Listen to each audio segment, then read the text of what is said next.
Kita pernah sampaikan bahwasannya untuk meraih kejayaan kembali umat Islam, kita harus berpanduan kepada Al-Quran, hadis, kemudian kepada tata cara kepengasuhan atau parenting. Pada kesempatan kali ini, kami sering mendapatkan pertanyaan dari para jamaah, Ustadz, kami sudah mencari banyak teori, metode, tata cara, buku-buku, bagaimana cara mendidik anak. Tapi untuk mencari yang simpel, kemudian yang aplikatif, ini memerlukan satu seni khusus di dalam mendidik dan mengasuh anak-anak kita. Kita perlu mempelajari lebih dalam tentang bagaimana Al-Quran mengajarkan kepada kita di dalam mendidik mereka. Rasulullah SAW memberikan tuntunan kepada kita tentang kiat-kiat mendidik anak kita. Bagaimana sih cara mendidik yang sesuai dengan tuntunan Allah Subhanahu wa Ta'ala, tuntunan Al-Quran, kemudian tuntunan Rasulullah SAW. Dalam mendidik anak, ada 4 kiat atau 4 sifat yang perlu kita miliki. Jadi kiat ini lebih berkaitan dengan sifat-sifat kita sebagai ayah atau ibu dalam mendidik anak. Sifat-sifat yang mana kita sebagai seorang guru, sebagai seorang pemimpin, perlu memilikinya untuk mengasuh anak-anak didik kita. 4 sifat ini adalah sifat-sifat utama yang dimiliki oleh Rasulullah SAW. Sehingga dengan kita mengambilnya dari Al-Quran, di mana Al-Quran itu menyebutkan bahwa sifat-sifat ini adalah sifat yang dimiliki oleh Rasulullah SAW, maka kita bisa optimis, kita husnudzon, ini jalan terbaik di dalam parenting dan mendidik anak-anak kita. Karena bersumber dari Al-Quran dan sudah dibuktikan oleh Rasulullah SAW. Ini salah satu kelebihan Quranic parenting.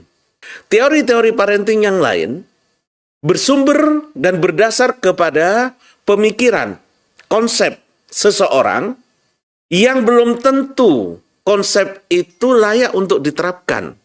Karena konsep-konsep itu belum terbukti melahirkan orang-orang hebat.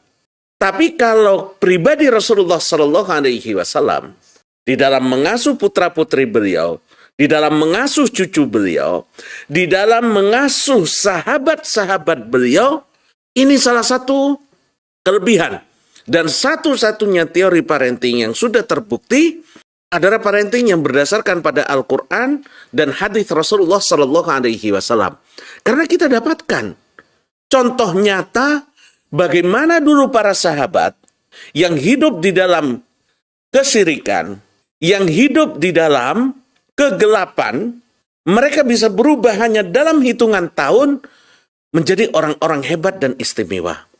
Sebelum datang Islam, sebelum datang Rasulullah SAW, tidak ada di dalam sejarah bangsa Arab itu bisa memimpin dunia. Sebelum datang Rasulullah SAW, para sahabat yang dekat dengan beliau itu rata-rata adalah du'afa'us sahabat, para sahabat yang lemah.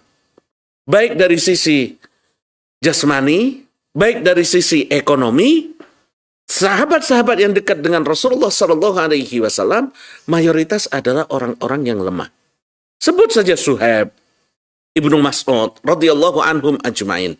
Mereka adalah orang-orang yang secara kasat mata adalah orang-orang yang lemah. Ekonominya, keturunannya, strata sosialnya, orang-orang lemah.